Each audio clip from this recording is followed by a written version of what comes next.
Amigos suscriptores, saludo cordial. Una nueva entrega Mi Empresa con Jaime Cardona. Recuerden, el canal del emprendimiento.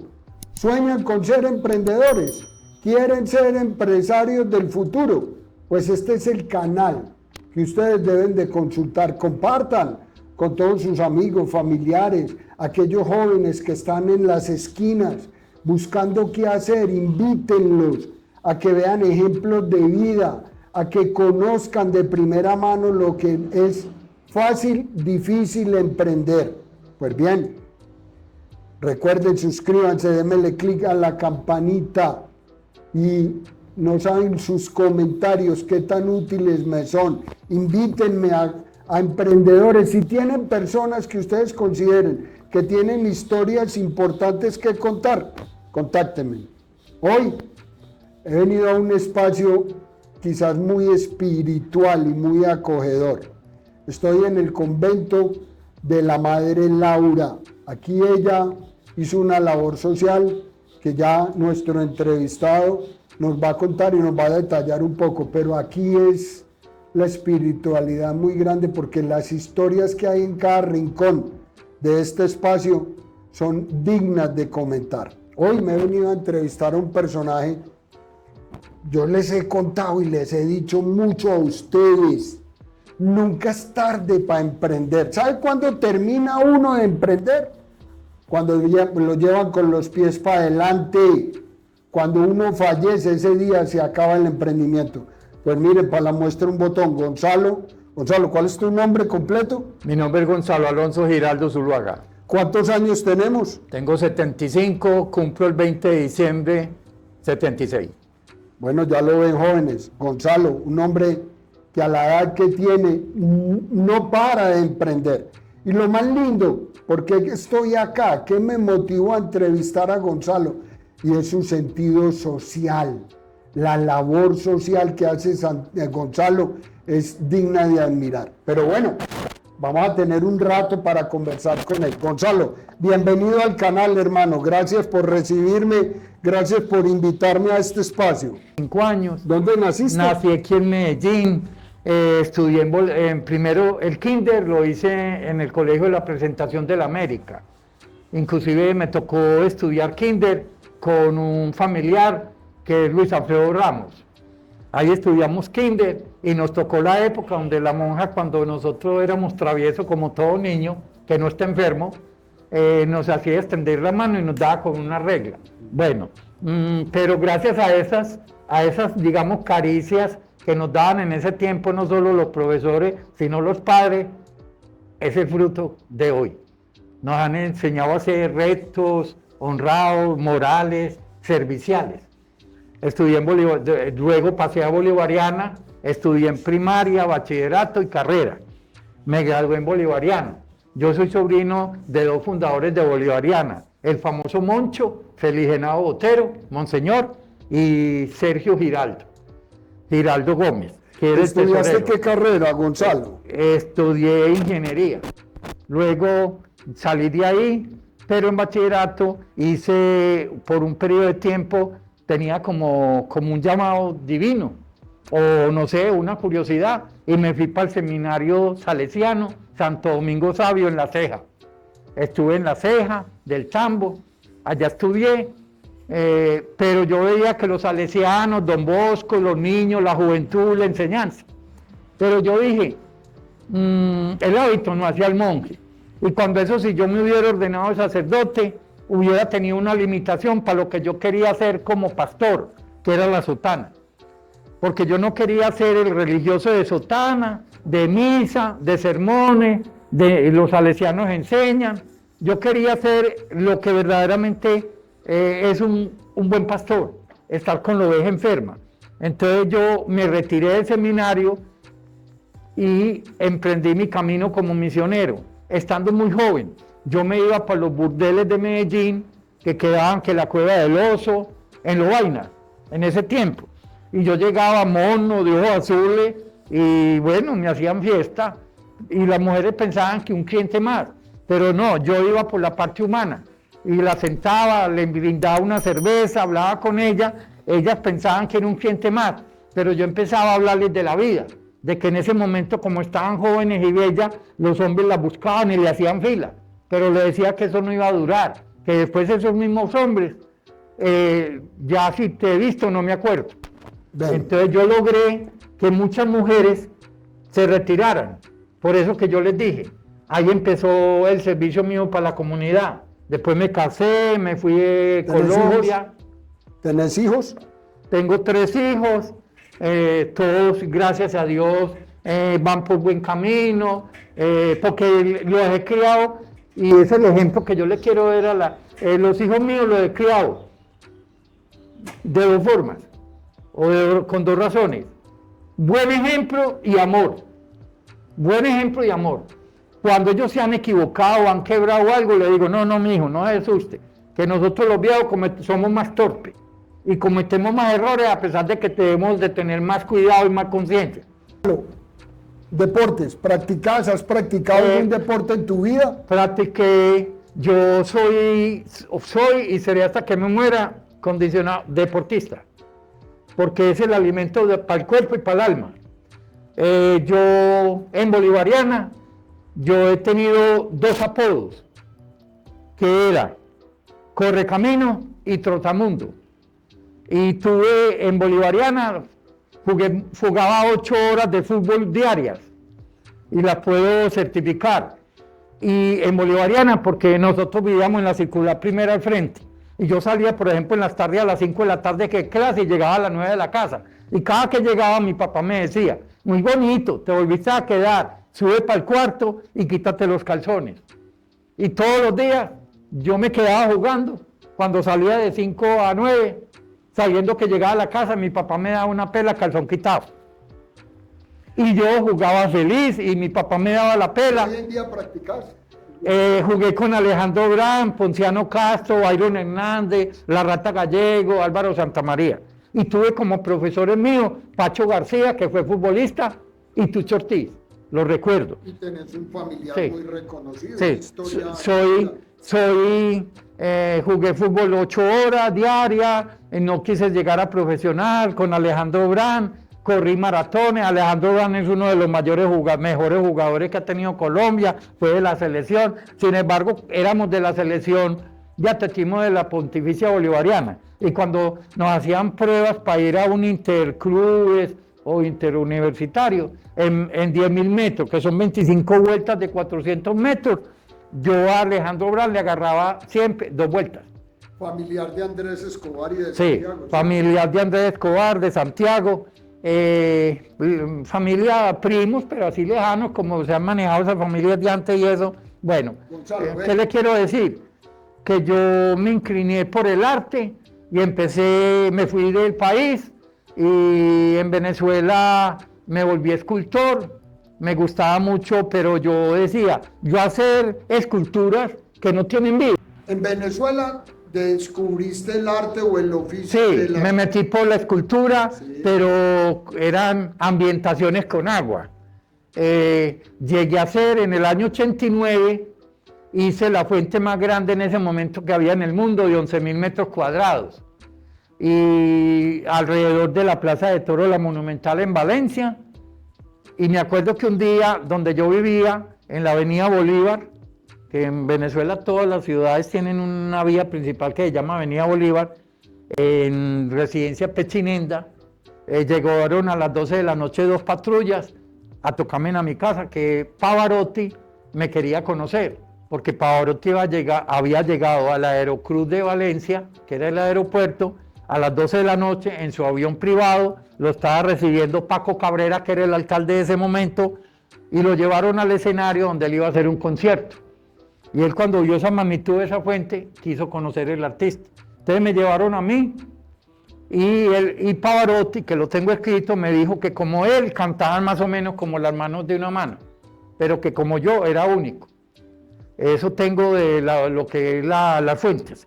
En Venezuela también tengo recortes de periódico, que los cargo acá, de la primera página del periódico El Carabobeño, que es más o menos como decir aquí el colombiano, 4ª página con mi foto, donde dice escultor Gonzalo Alonso Giraldo, dice que las mejores decoraciones de Navidad en los centros comerciales de Venezuela, en toda la historia, las he hecho yo.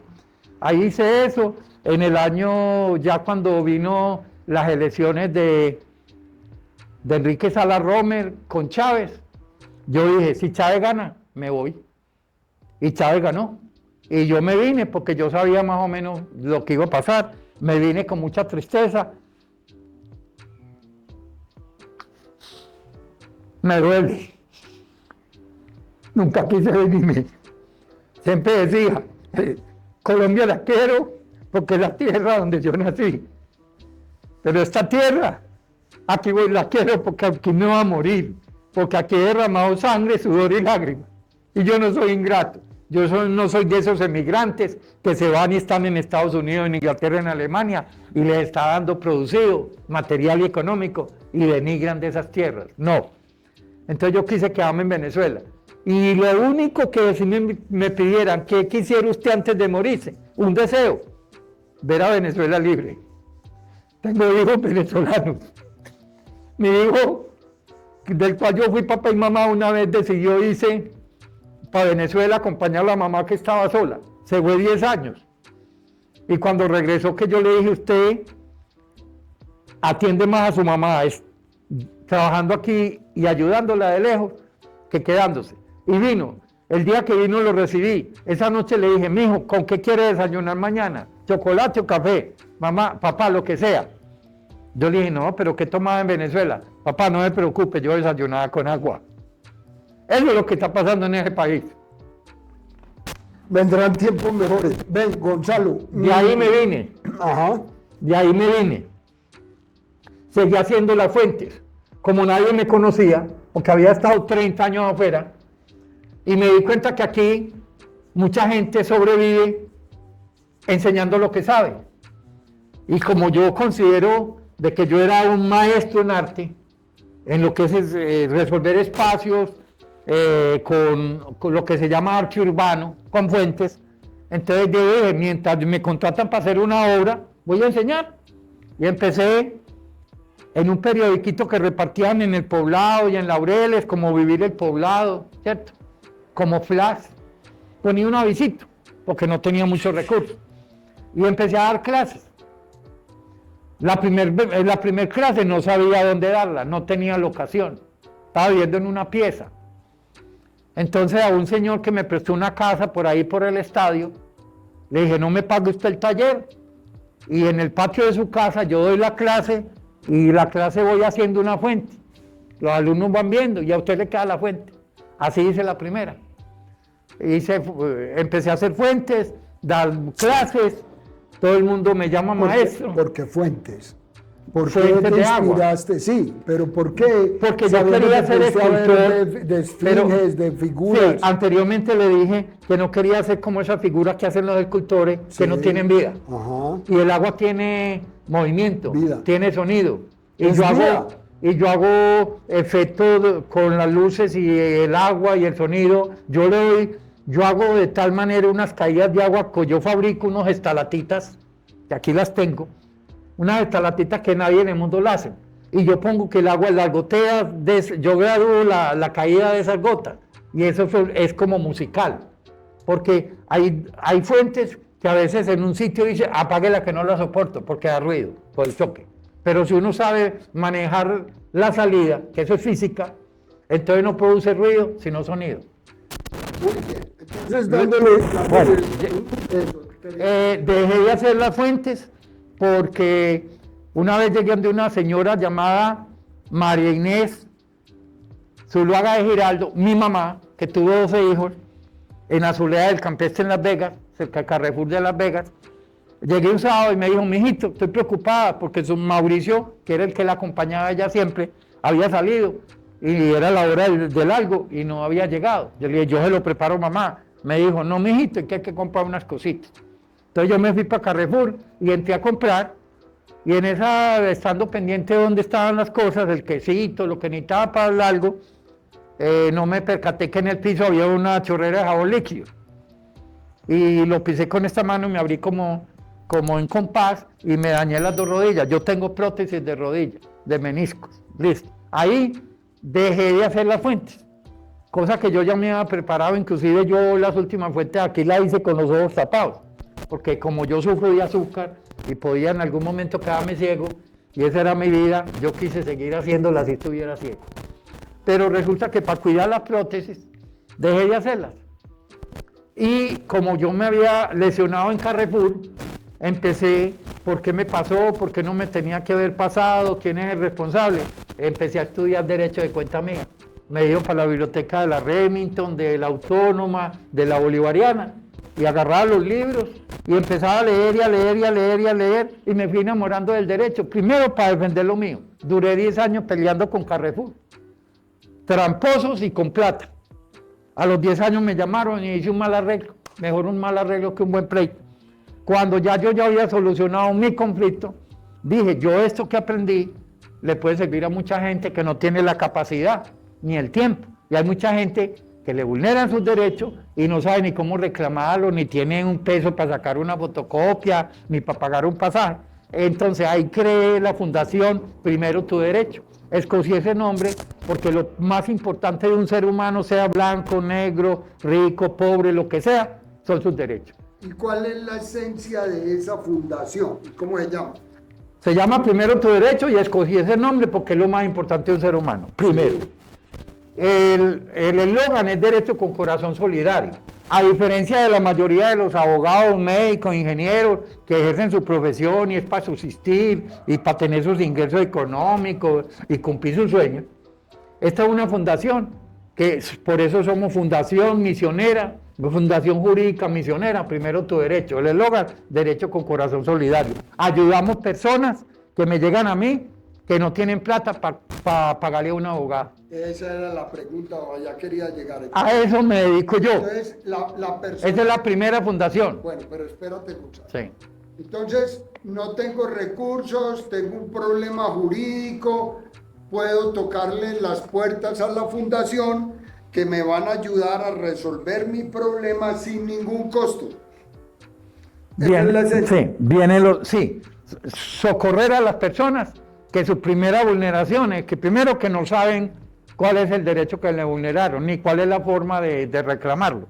Entonces, yo, como lo mío, mis ingresos eran las fuentes, entonces yo y no puedo hacer fuentes porque por mi rodilla y porque me ocupa mucho tiempo. Y cuando uno es misionero, tiene que ser 24 horas, uno no puede ser a raticos, porque uno no sabe cuándo le va a llegar a la persona que lo necesita. Entonces, yo como ya había estudiado y tenía mucho contacto con abogados, me puse a ser dependiente judicial.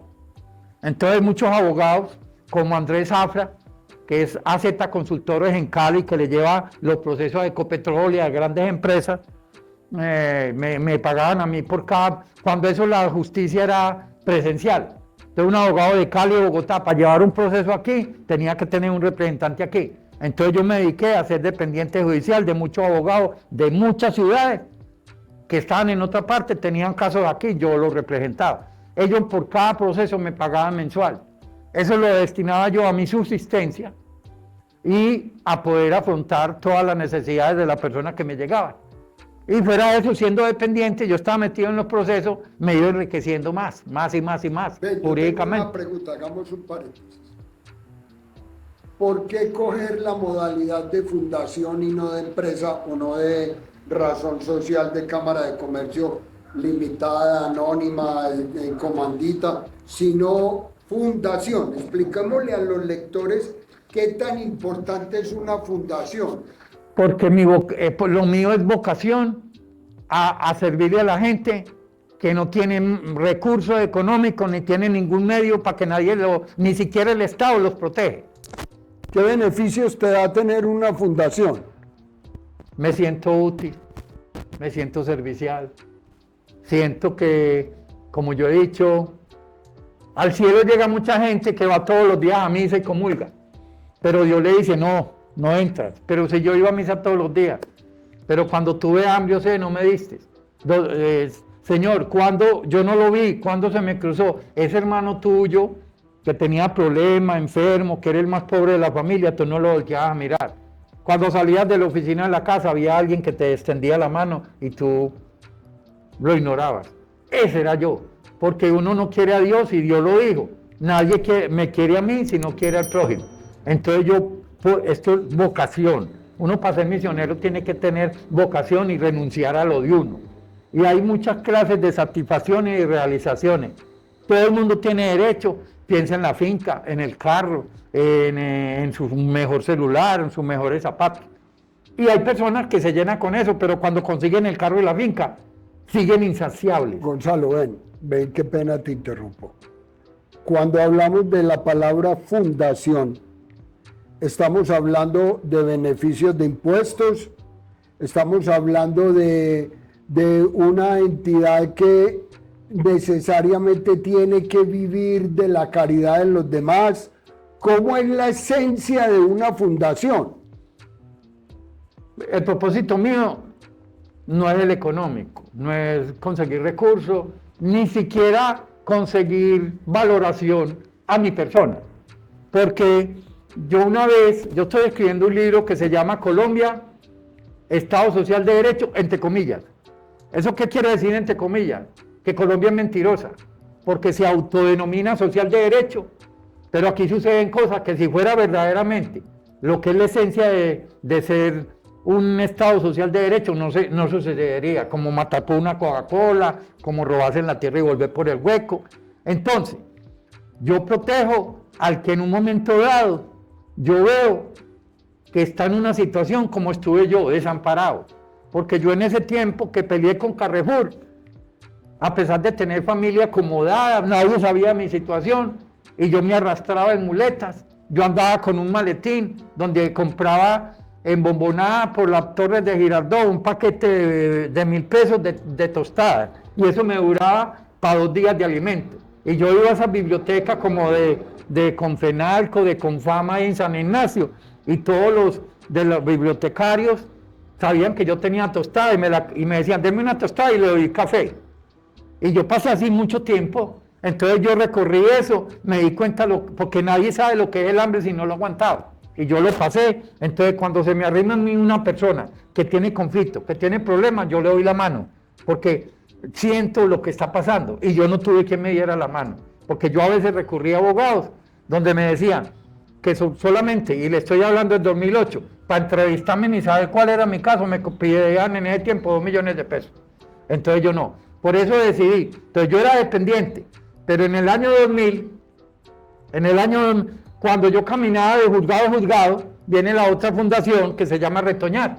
Cuando yo caminaba de juzgado a juzgado, se me arrimaban, yo soy que gringo, y a mí la FARC 2 veces me bajaron de buses, y ¿qué va ese gringo? Y yo me bajaba riéndome por dentro, porque yo sabía que tenían razón en pensar gringo. Yo siempre cargo en este bolsillo mi cédula.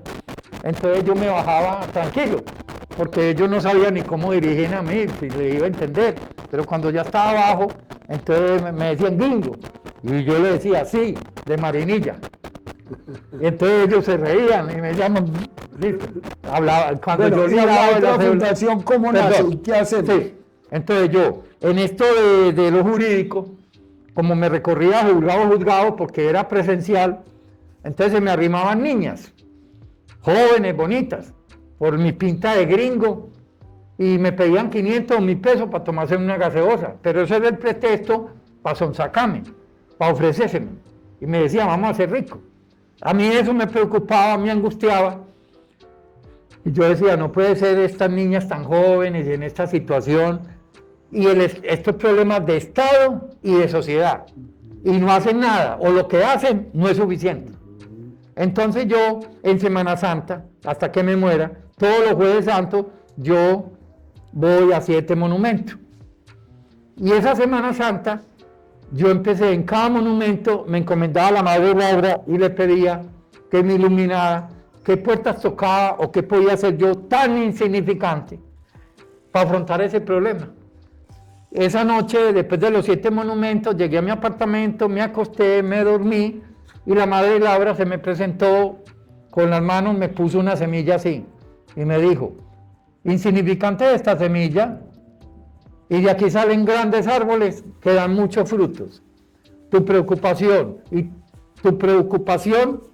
y tu sentimiento es esa semilla. Arranca. Y al otro día yo me levanté con una fuerza especial que no digo que es material ni es humana. Agarré una libreta, un lápiz y me fui para el Parque Botero. Y esas niñas que están por ahí ofreciéndose, empecé a hablar con ellas. Yo no sabía Cuando cómo hablamos era. de ofrecerse, estamos hablando de prostitución. Sí, porque son las que están en el Parque Sí, Botero y correcto, eso. sí. Entonces, por la Veracruz. Y yo empecé y me sentaba y le decía, niña, yo quiero hablar con usted, mire, ¿quiere una avena? Por ahí pasan vendiendo avena, mango. Le decía, pagarámela en confianza. Entonces empezaban a contarme cosas privadas, porque estaban en eso. Yo decía, ¿por qué no estudio? Usted está muy joven. Me decía, no tengo noveno para entrar al SENA. Los exámenes no los paso. Entonces ahí fue donde yo hablé con en ese momento era Gina Parodi, era la ministra de Educación, y le dije, no, cuando ella había pasado a directora de SENA, y le dije, ¿cómo es posible que a una mujer, no que está en el borde del precipicio, sino que ya está rodando, le vamos a exigir que sea bachiller o doctora para enseñarle a manejar una máquina, sabiendo que en el mundo hay millones de mujeres que con una máquina han salido adelante con su familia? Y ahí es donde yo he logrado, con asesoramiento, hacer que muchas niñas de esas lleguen al SENA sin tanto requisito, aprendan máquinas de coser y cuando salen las ubicamos por intermedio de una relación que yo tengo con una señora que se llama Ru Pérez, que fue supervisora en Leonisa, la que más ha trabajado y maneja módulos de 200 personas. Entonces yo, como ella fue cuñada mía, yo hablé y por intermedio de ella hacemos el puente para que ellas salgan del SENA y queden enganchadas como operarias. Esa es la fundación que se llama Retoñar.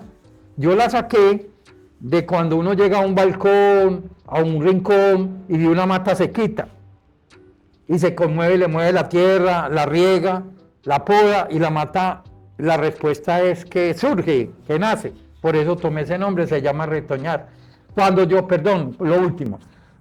empecé con lo de Retoñar y empecé a entrevistar a estas niñas que estaban en la calle, ellas me decían, soy muy joven y no sé hacer nada. Me tocó hacer esto. No me puedo quedar cruzada de brazos muriéndome de hambre y dejando que mi bebé se muera de hambre. Entonces, con estas niñas que nosotros apoyamos, le damos oportunidad, no solamente las sacamos de ese camino siniestro, sino que el niño que viene atrás le enderezamos la vida. Porque es que esos niños van agarrando, si mi mamá vende el cuerpo, porque yo no. Y fuera de eso, una cosa que las autoridades no han hecho ni lo saben. El 80% de las niñas que están en la calle prostituyéndose consumen, no porque fueran viciosas antes, sino porque es como una anestesia para no sentir la situación que están viviendo. Porque si un hombre, una mujer en su casa, casada con un hombre, con una unión marital de hecho, lo que sea, sufre vejámenes y maltrato de su esposo, de su novio, imagínese de un hombre que llega y consigue una mujer en una esquina, borracho y trabado, cómo las trata, cómo. Entonces ellas, como para no sentir tanto dolor moral, se dopan. Entonces yo por eso estoy en esa fundación.